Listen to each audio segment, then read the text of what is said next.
ತೀರ ತಲುಪಿದ ಮೇಲೆ ಅಂಬಿಗ ಯಾರು? ಅಕ್ಷರ ಕಲಿತ ಮೇಲೆ ಗುರು ಯಾರು?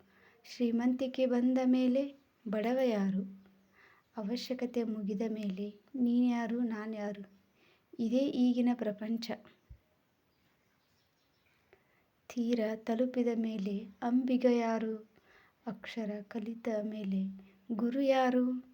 ಶ್ರೀಮಂತಿಕೆ ಬಂದ ಮೇಲೆ ಬಡವ ಯಾರು? ಅವಶ್ಯಕತೆ ಮುಗಿದ ಮೇಲೆ ನೀನ್ಯಾರು ನಾನ್ಯಾರು? ಸದ್ಯದ ಪ್ರಪಂಚದಲ್ಲಿ ಯಾರಿಗೆ ಯಾರು? ಇದೇ ನಮ್ಮ ಈಗಿನ ಜೀವನದ ಪ್ರಪಂಚ ಮತ್ತು ಇದೇ ಈಗಿನ ಪ್ರಪಂಚ.